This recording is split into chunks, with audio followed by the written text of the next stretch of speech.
উপস্থিত সম্মানিত মুসল্লিয়ানি কেরাম, মুসল্লিয়ানি আযম, মুরব্বী বাজান, যুবক ভাইয়েরা, বিশেষ করে এখন আল্লাহ তাআলার মহান হুকুম পবিত্র এই জুমার নামাজ পড়তে আসা আল্লাহ তাআলার প্রিয় বান্দারা, আশেপাশে থাকা আমার পর্দার সম্মানিতা মা ও বোনেরা, আসুন আমরা সর্বপ্রথম আল্লাহ সুবহানাহু ওয়া তাআলার দরবারে শুকরিয়া জ্ঞাপন করি যে মহান রব্বুল আলামিন আমাকে এবং আপনাদের সবাইকে অতীব দয়া করে মায়া করি যাচাই বাছাই করি আরবি 12 মাসের চতুর্থ মাস, যে মাসটির নাম হচ্ছে রবিউল সানি মাস। জোরে বলেন না সুবহানাল্লাহ। এই রবিউল সানি চাঁদের আজকে চতুর্থ জুমার নামাজ আদায় করার জন্য যে রব্বুল আলামিন আমাকে এবং আপনাদের সবাইকে কবুল করেছেন, দয়া করেছেন, মায়া করেছেন, আমরা খুশি না বেজার?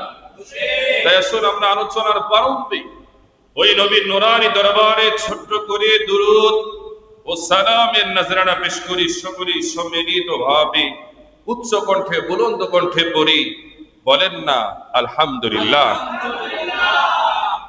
তার সাথে সাথে লক্ষ কোটি কোটি দুরূদ ও সালামের নজরানা ওই নবীর নূরানী কদমে, যেই নবীজি তার নূরানী জবান মোবারকে আমাদেরকে আদেশ দিয়েছেন, উম্মতেরা তোমরা জমিনে কাউকে ভালোবাসবে আল্লাহর জন্য, কাউকে ঘৃণা করবে একমাত্র আল্লাহর জন্য, সম্পর্ক হবে আল্লাহর জন্য, সম্পর্ক ছিন্ন করবে আল্লাহর জন্য, বন্ধু হবে একমাত্র আল্লাহর জন্য, শত্রু হবে একমাত্র আল্লাহর জন্য। বলেন না সুবহানাল্লাহ। আসুন আমরা আলোচনার প্রারম্ভে ওই নবীর নূরানী দরবারে ছোট্ট করে দুরূদ ও সালামের নজরানা পেশ করি, সকলে সম্মিলিত ভাবে পড়ে নেই সাল্লাল্লাহু তাআলা আলাইহি ওয়াসাল্লাম। প্রিয় হাজিরিন, আজকে আমাদের আলোচনার বিষয়বস্তু সাবজেক্ট হচ্ছে আল হুব্বি ফিল্লাহি ওয়াল বুগদি ফিল্লাহ। জোরে বলেন না সুবহানাল্লাহ। কথা আল্লাহর সন্তুষ্টিতে কাউকে ভালোবাসা এবং আল্লাহর সন্তুষ্টিতে কাউকে ঘৃণা করা। একটু খেয়াল করেন, আমাদের আজকের আলোচনার বিষয়বস্তু আল্লাহর জন্য কাউকে ভালোবাসা এবং আল্লাহর জন্য কাউকে কি করা? ঘৃণা করা। তো সেই বিষয় সম্পর্কে আমরা কোরআন ও হাদিস থেকে আজকে আমরা গুরুত্বপূর্ণ আলোচনা শুনব। রব্বুল আলামিন যেন আমি গুনাহগার কি আপনাদের সামনে কোরআন ও হাদিস থেকে সঠিক তথ্যটা পেশ করা, পরিশেষে আমরা যারা শুনবো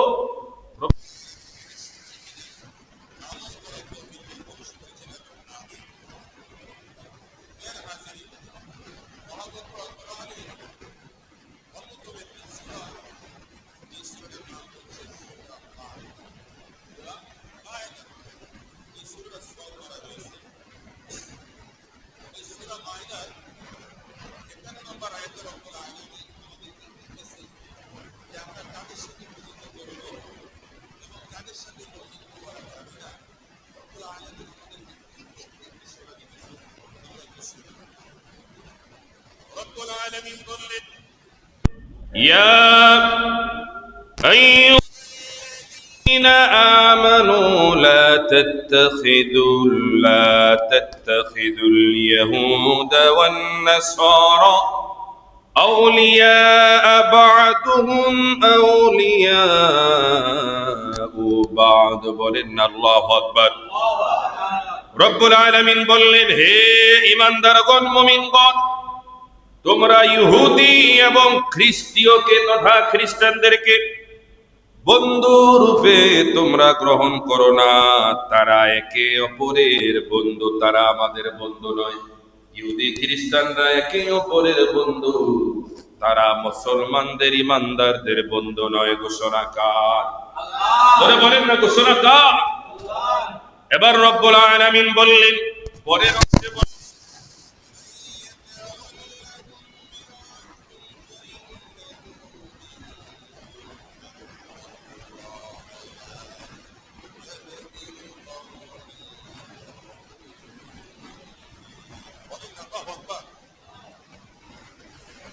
আমাদের মধ্যে অনেক নাস্তিকের আছে যারা এই আয়াতের অবমাননা করে বলতেছে আল্লাহ তিনি মানুষ পাঠিয়ে এই মানুষের মধ্যে বিভাগ সৃষ্টি করেছেন। আল্লাহ বলে বলেন না নাউযুবিল্লাহ, তারা বলে ইহুদিরাও মানুষ, নাসারারাও মানুষ,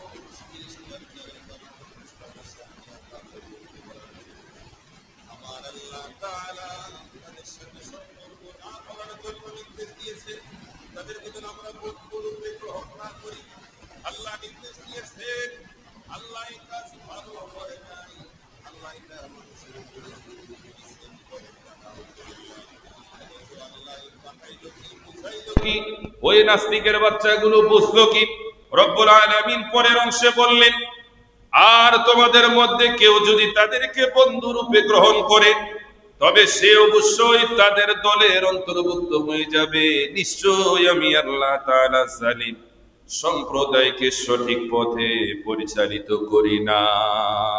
আল্লাহ বলে, আমি আল্লাহ তোমাদেরকে নির্দেশ দিয়েছি ইহুদি এবং নাসারাদেরকে বন্ধুরূপে গ্রহণ না করতে, তারপরেও যদি তোমরা করো তোমরা পথভ্রষ্ট হয়ে যাবে, তাদের দলে শামিল হয়ে যাবে। যখন শামিল হয়ে যাবে আমি আল্লাহ তাআলার হুকুমকে উপেক্ষা করে তুমি এক ডিগ্রি বেশি গিয়ে তাদের দলে অন্তর্ভুক্ত হলে অবশ্যই অবশ্যই তোমরা আমার উপরে জুলুম করলে। আর আমি আল্লাহ জালিম সম্প্রদায়কে কোনোদিন হেদায়েত করি না। এখন উক্ত আয়াতে রব্বুল আলামিন বললেন, এই জায়গায় আউলিয়ার কথা বললেন। কিসের কথা বললেন? আউলিয়ার কথা। ইয়া আইয়ুহাল্লাযীনা আমানু, হে ঈমানদাররা, লা তাত্তাখিযু, তোমরা গ্রহণ করো না ইহুদি ওয়া নাসরা, তথা ইহুদি এবং নাসরাদেরকে বন্ধুরূপে, আউলিয়া মানে বন্ধুরূপে গ্রহণ না করার জন্য আল্লাহ বলেছেন। আল্লাহ এই জায়গায় আউলিয়া দ্বারা কি বোঝাতে চেয়েছেন? মুফাসসিরিনে কেরামগণ বলেন, আউলিয়া হলো সাধারণ সামাজিক সম্পর্ক নয়, মানে সাধারণত সামাজিক সম্পর্ক নয়। রব্বুল আলামিন বুঝিয়েছেন যে তোমরা ধর্মীয় ভাবে, কিভাবে? ধর্মীয় ক্ষেত্রে তোমরা ইহুদি নাসরাদেরকে বন্ধুরূপে গ্রহণ করবে না। এমনি তোমরা সমাজে দেশে যখন তোমরা ওঠা বসা করো, চলাফেরা করো, তখন তোমরা একে অপরের সাথে সম্পর্ক রাখবে, যেটা সামাজিক দুনিয়ার ক্ষেত্রে যেটা আমাদের রাখা লাগে, এটা আল্লাহ পাকের নির্দেশ। কিন্তু ধর্মের ক্ষেত্রে গেলে তোমরা যদি তাদেরকে অভিভাবক বানাও, তাদের আকীদার সাথে আমাদের আকীদা পার্থক্য আছে না? তাদের ইমানের সাথে আমাদের ইমানের পার্থক্য আছে না? আমরা এক আল্লাহর প্রতি ইমান আনি, তাদের মধ্যে অনেকে এক আল্লাহর প্রতি ইমান আনে না। আমরা আল্লাহর পরে আমার নবীর প্রতি ইমান আনি, ইহুদি নাসারারা আমার নবীকে মানতে চায় না, নবীর প্রতি ইমান আনে না। তো এই জন্য রব্বুল আলামিন বুঝালেন কি, আর নাস্তিকের বাচ্চাগুলো বুঝলো কি? আল্লাহ বুঝালেন, তোমরা সাধারণত সামাজিক ভাবে যে সম্পর্ক মানুষের সাথে গড়ে ওঠে তোমরা সেটা করো, কিন্তু ধর্মের ক্ষেত্রে ধর্মীয় ভাবে তাদের সাথে কোনো সম্পর্ক করা যাবে না। যেমনি ভাবে আমরা জুমার নামাজের আহ্বান হলো, আমরা ব্যবসা বাণিজ্য সবকিছু মাইনাস করে দিয়ে জুমার নামাজের জন্য আমরা মসজিদে আসলাম, কথা বলে ঠিক কিনা? কিন্তু আমাদের সাথে চলাফেরা করে অনেক ইহুদিরা, অনেক বিধর্মীরা, অনেক খ্রিস্টীয়রা, তারা কি আমাদের জুমার নামাজে এসে শামিল হয়? কথা বলেন, শামিল হয়? আমাদের ঈদগাহে আমরা নামাজ পড়ি, তারা তো ঈদগাহে আসে না। আমাদের কুরবানিতে আমরা কুরবানি করি, তারা তো আমাদের সাথে শামিল হয় না, কথা বলে ঠিক কিনা? অথচ আজকে মুসলমান নামদারে কিছু কুলাঙ্গার, কিছু নির্লজ্জ বেহায়া, যারা ওই জাতির থেকেও আরো নিকৃষ্ট, যারা আজকে ওই ভাইদের বিভিন্ন ধর্মীয় উৎসবে যারা তালে তাল মিলিয়ে তাদের সাথে উপাসনালয়ে যোগ দেয়, এরকম নামদারি মুনাফিক আছে কি নাই? জোরে বলেন, আছে কি নাই? যারা জীবনভর আউলিয়া কেরামের মাজারগুলোতে জিয়ারতকে যারা পূজা বানায় এবং মাজারগুলোতে হামলা করে, কেননা এগুলো নাকি শিরকে ভরপুর, অথচ আল্লাহর মায়ের দুনিয়ার ভাই আল্লাহ বলে, তোরা আমার বন্ধুদের সাথে বেয়াদবি করছো, আমার ওলিদের সাথে দুশ্মনী করেছো, আমার ওলির মাজারে হামলা করেছো, আর জিয়ারতকে পূজা বানিয়েছো, আমি আল্লাহ তোদেরকে পূজায় শামিল করে দিলাম। কথা কয় না? আমি আল্লাহ তোদেরকে পূজায় শামিল করে দিলাম। যারা মাজার জিয়ারতকে পূজা বলতো, আল্লাহ তাদেরকে ওই জায়গায় নিয়ে আল্লাহ তাদেরকে শামিল করলেন। জোরে বলেন না আল্লাহু আকবার। আমার আল্লাহ আছে কি নাই? কথা বলেন, আছে কি নাই? আল্লাহর মায়ের দুনিয়ার ভাই আল্লাহ ধরে না, যখন ধরে তখন আর কোনো ছাড়ে না, কথা বলে ঠিক কিনা?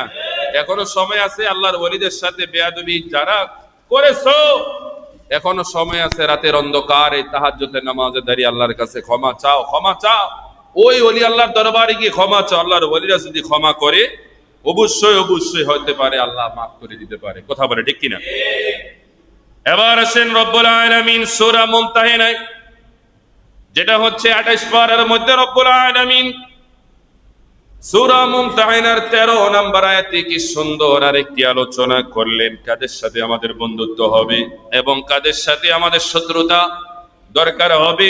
সেই বিষয়ে রব্বুল আলামিন বললেন, লা ইয়ানহাকুমুল্লাহু আনিল্লাযীনা লাম يقاتلوكم في الدين ولم يخرجوكم من دياركم من تبروهم وتقسطوا إليهم। বলেন না আল্লাহু আকবার।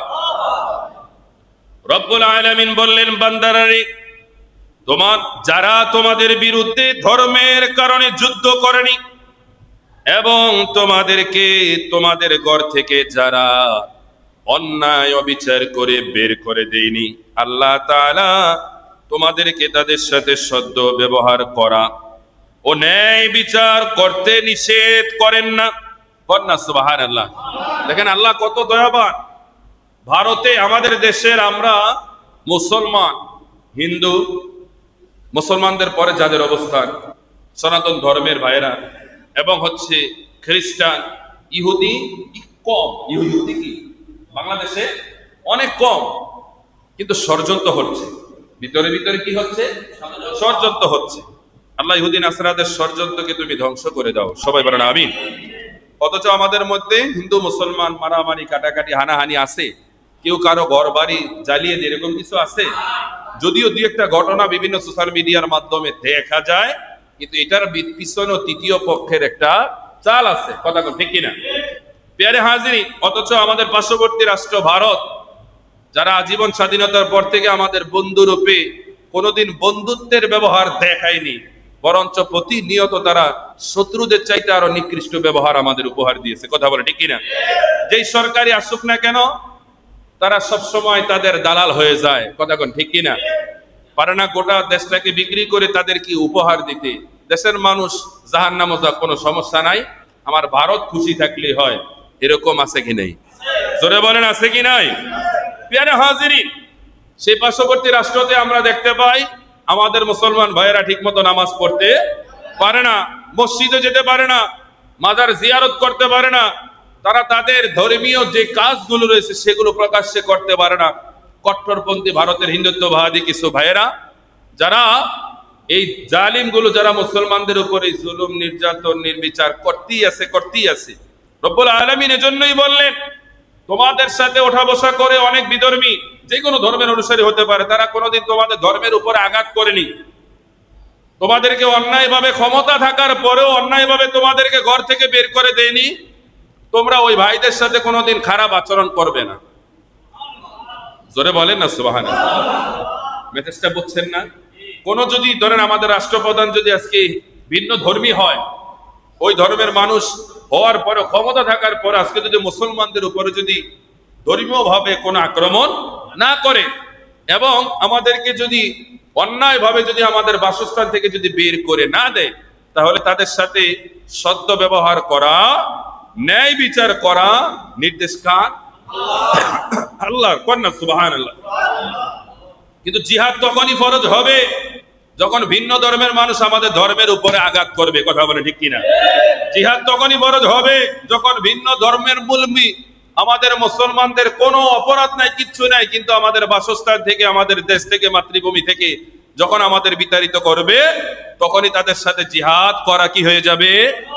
ফরজ হয়ে যাবে। কন্যা সুবহানাল্লাহ। এটা ইসলাম।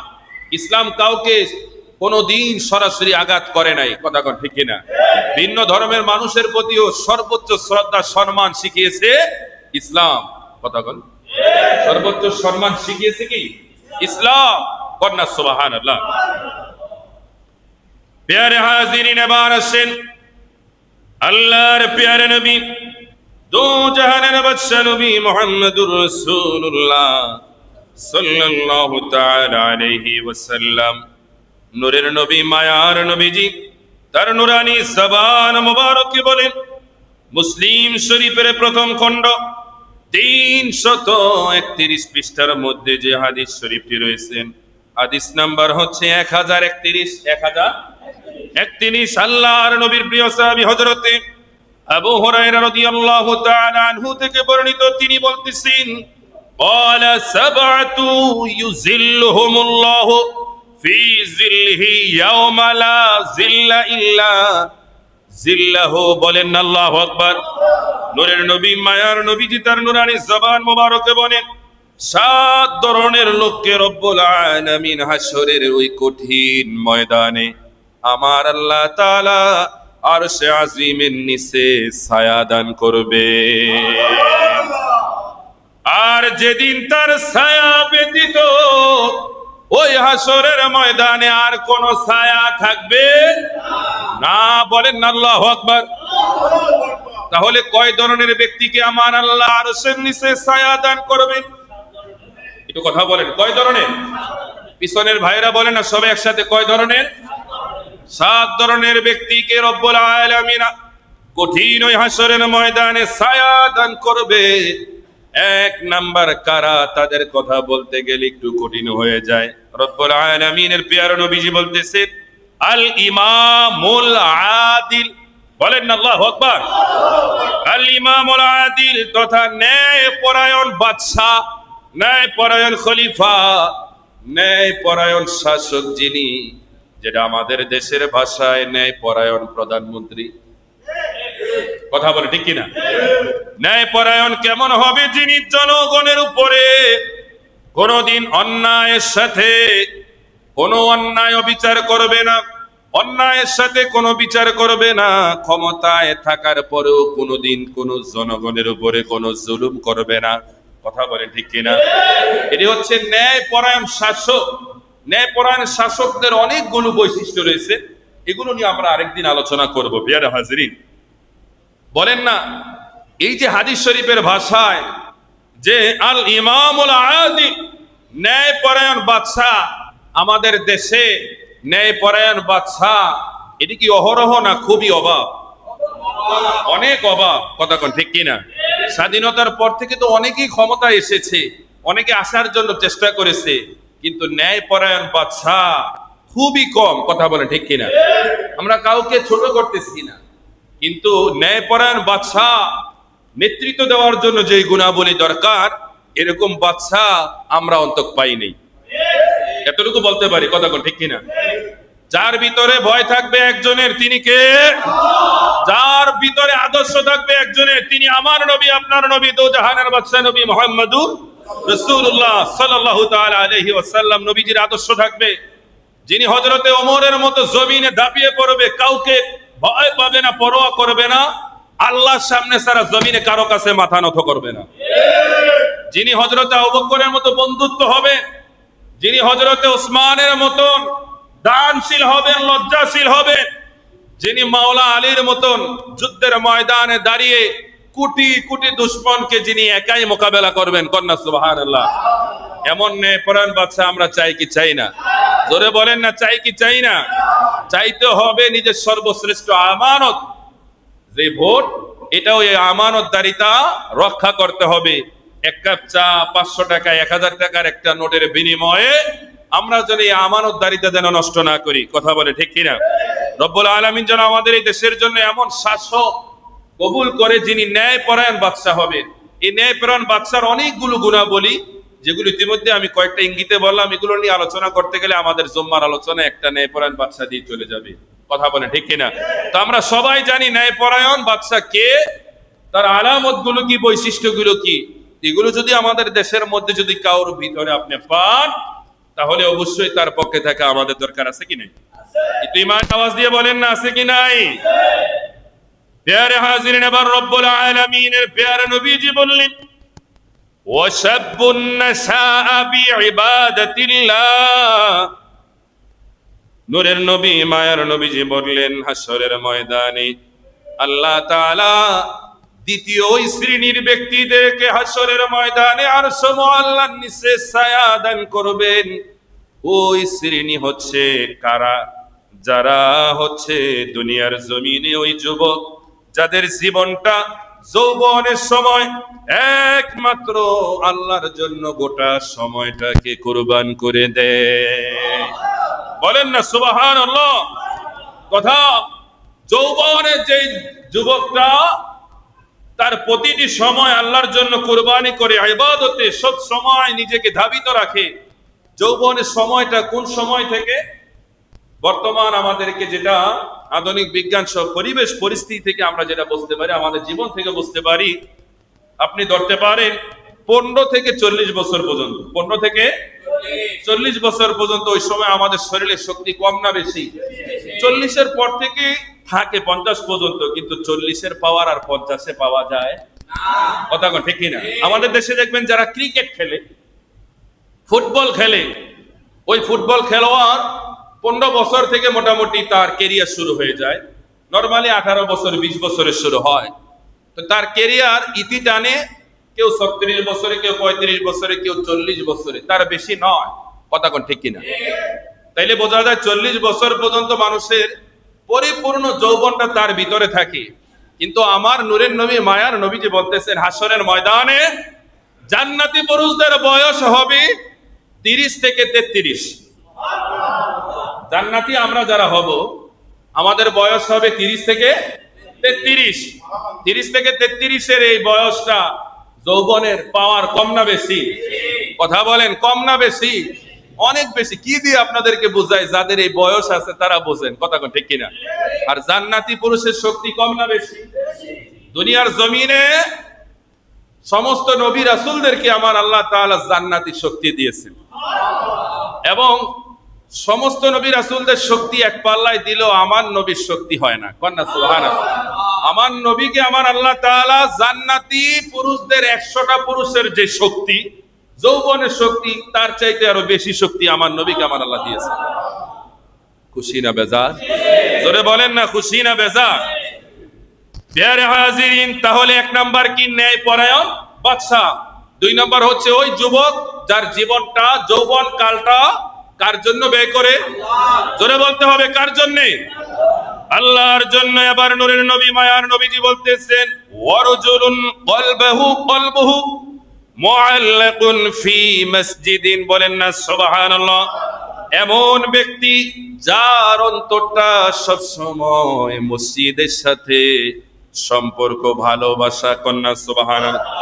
তথা অনেক নামাজি আছে নামাজ শেষ করার পরে আরেক নামাজের জন্য অস্থির হয়ে যায়, পাগল হয়ে যায়, অপেক্ষায় থাকে কোন সময় আসরের সময় হবে। একটা প্রিপারেশন আছে কি নাই? ধরে বলেন না, আছে কি নাই? বেনামাজি যারা, তাদের কোনো প্রিপারেশন নাই। সিপাই পড়লে পড়ব, না পড়লে কথা কয় না পড়লে নাই।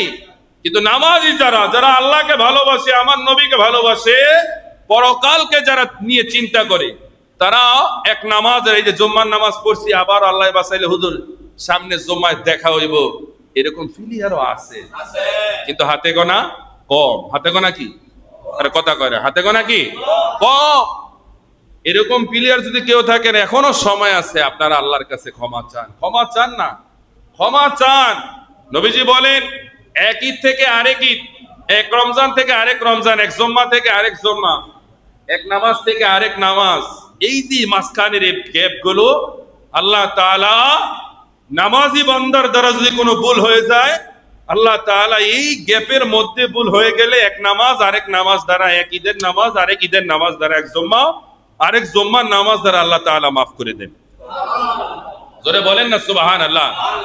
এজন্য নামাজ আমাদেরকে অন্যায় কাজ থেকে বাঁচায়, ফাহিশা কাজ থেকে বাঁচায়। জোরে বলেন না সুবহানাল্লাহ। তো কয়টা গেল? 3টা। জোরে বলেন কয়টা গেল? 3টা। এবার আসেন 4 নম্বরে। নূরের নবী মায়ার নবীজি বলতেছেন ওয়ারজুলান তাহাব্বা ফিল্লাহি ইজতামা আলাইহি ওয়া তাফাররাকা আলাইহি, বলেন না আল্লাহু আকবার। নবীজি আমার তার নূরানী জবান মুবারকে বলেন এমন 2 ব্যক্তি যারা আল্লাহর সন্তুষ্টিতে একে অপরকে ভালোবাসে, বলেন না সুবহানাল্লাহ। এমন 2 ব্যক্তি যারা একে অপরকে ভালোবাসে, কার জন্য? আল্লাহর জন্য। শুধু তাই নয়, নবীজি বললেন শুধু তাই নয়, উভয়ে একে অপরকে ভালোবাসে আল্লাহর জন্য, একে অপরের কাছাকাছি আসে আল্লাহর জন্য, আবার একে অপরকে ঘৃণা করে একমাত্র আল্লাহর জন্য। ওই শ্রেণী বান্দাদেরকে আমার আল্লাহ হাসরের ময়দানে কোটি কোটি মানুষের মধ্যে তাদেরকে ছায়া দান করবে। হাসরের ময়দানের ছায়া, এটা যে কত বড় রহমত, আপনি হাসরের ময়দান ছাড়া এটা জমিন থেকে আপনাদেরকে বোঝানো সম্ভব নয়। যেই সময়টা হবে, এমন সময় আল্লাহ জমিনটাকে এমন করবে, যেই জমিনে আমরা হাসরের ময়দানে উঠবো, ওই জমিনটাকে আমার আল্লাহ তাআলা প্রশস্ত করে দিবেন, আরো বাড়িয়ে দিবেন। পৃথিবীর সকল মানুষ তারা ওই জমিনে দাঁড়িয়ে থাকবে, আল্লাহ তাআলার দরবারের দিকে তাকিয়ে থাকবে, উপরের দিকে বিচারের আশায়। এই তাকানোটা কোন সময় যে 50,000 বছর চলে যাবে, 50,000 বছর পর্যন্ত বিচারের অপেক্ষায় থাকবে। দুনিয়ার 1000 বছরে আখেরাতের একদিন, ওই দিনের 50,000 বছর, তাইলে দুনিয়ার ক্যালকুলেটরে জায়গা হবে? কথা বলেন, জায়গা হবে? ওই সময় কারো পা হাঁটু পর্যন্ত ঘামে, হাঁটু পর্যন্ত ঘেমে যাবে, তলিয়ে যাবে, কেউ বুক পর্যন্ত, কেউ সাঁতরাবে। যার যার পাপ অনুযায়ী ওই ঘামের সাগরে হাবুডুবু খাবে। ওই জমিনটা হবে উত্তপ্ত তামার জমিন। হাসরের ময়দানে সবচাইতে নবীজির চাচা আবুল আহাবকে সবচাইতে কম আযাব দেওয়া হবে। আপনারা কি জানেন ওই আযাবের মাত্রাটা কেমন, ওই আযাবটা কেমন? আবুল আহাব নবীজির চাচা, তাকে সবচাইতে কম আযাব দেওয়া হবে হাসরের ময়দানে। ওই কম আযাবটা হচ্ছে জাহান্নাম থেকে 2 জোড়া তথা 1 জোড়া আগুনের জুতা, জাহান্নামী জুতা তাকে পরিধান করানো হবে। জোরে বলেন না নাউজুবিল্লাহ। যেই জুতা পরতে দেরি গোটা দেহটা আগুনে জ্বলতে যেতে দেরি করবে না, মাথার মজক গুলো বে বে পড়বে। এটাই যদি হয় জমিনের সবচাইতে হাসরের ময়দানে কম শাস্তি, তাহলে আমাদের অবস্থা কি হবে? যেই দিন সূর্যটা আর 9,30,00,000 মাইল উপরে থাকবে না, যেই দিন সূর্যটা থাকবে আমার আপনার মাত্র 1 হাত উপরে, সূর্যটা বর্তমানে উল্টো পিঠে রয়েছেন, ওই সময় সূর্যটা তার মুখ করে চেয়ে থাকবে, আর তার সর্বোচ্চ তাপ উজাড় করে দিয়ে আমাদেরকে জ্বলে পুড়ে ছাই করে দিবে। জোরে বলেন না আল্লাহু আকবার। এমন ভয়াবহ পরিস্থিতির মধ্যে বান্দা শুধু একটু আশ্রয় খুঁজবে, একটু আশ্রয় খুঁজবে, একটু আশ্রয় খুঁজবে। ওই আশ্রয় তারা থাকবে যারা এই 7 শ্রেণী বান্দার অন্তর্ভুক্ত হবে। জোরে বলেন না আল্লাহু আকবার। তো কয়টা গেল? 4টা।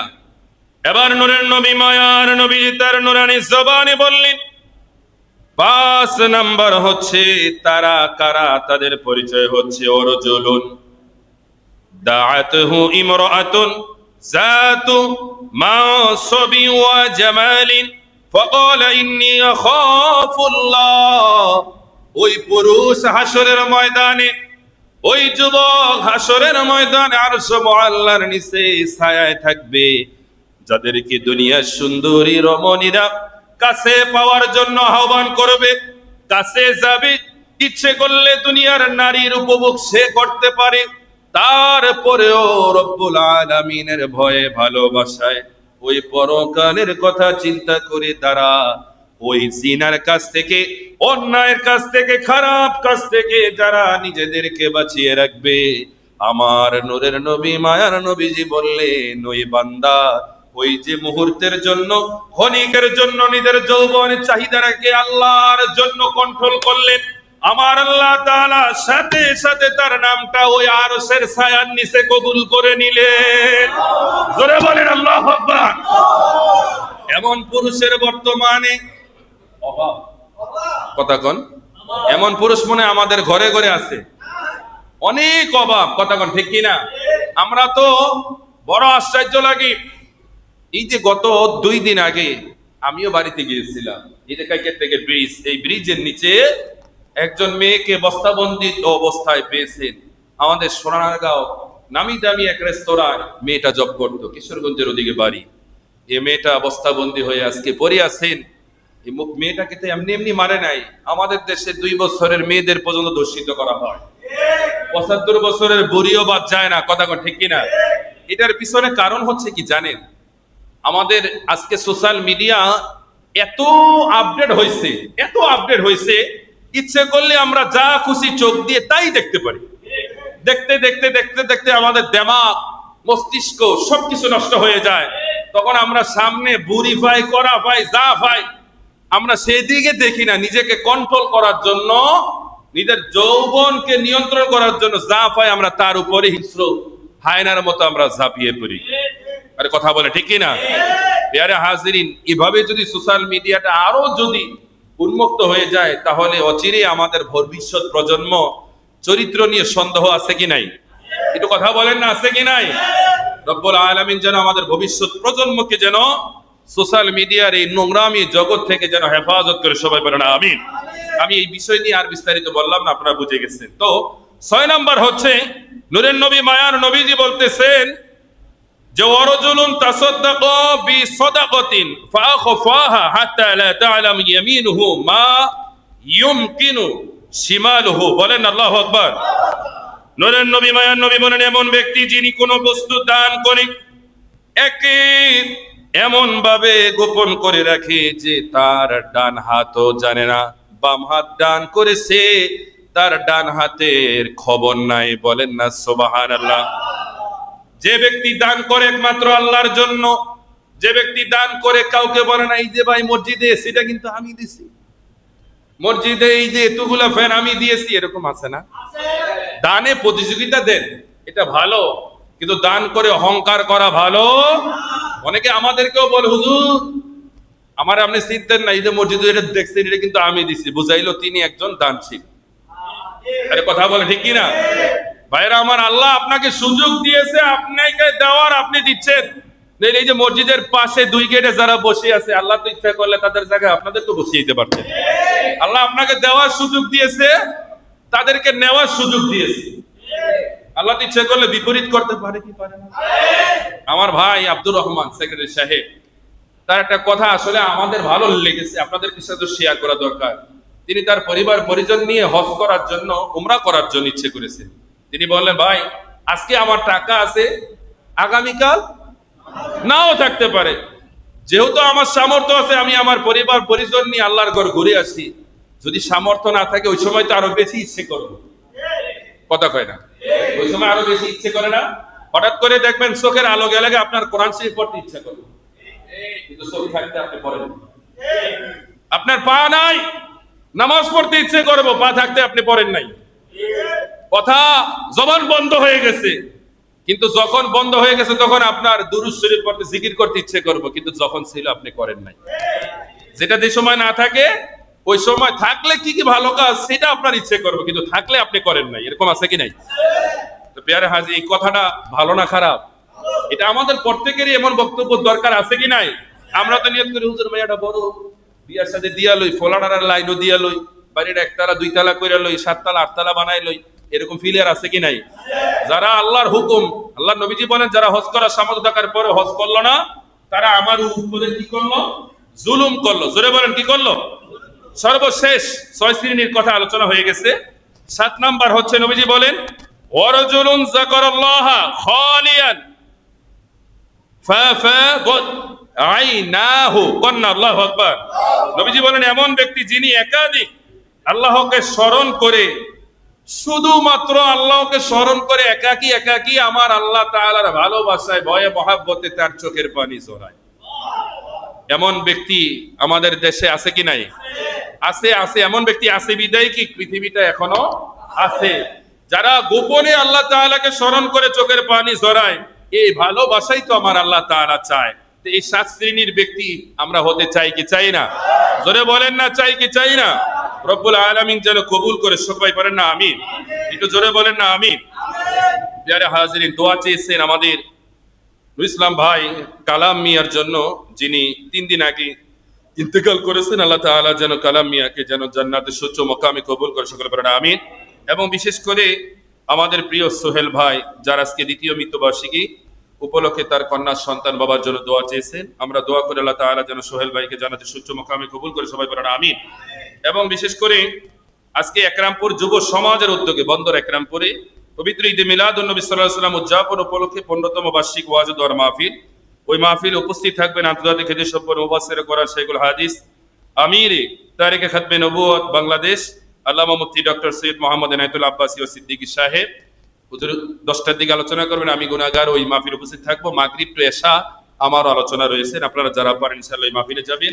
আরেকটি হচ্ছে আমাদের নারায়ণগঞ্জ শহরের ট্রাফিক জাম, ট্রাফিক জ্যাম নিরসনে পরিবহন মালিক, চালক ও শহরের অধিবাসীদের প্রতি পুলিশের বিশেষ অনুরোধ। লম্বা বাইক করে নাকি বলবো?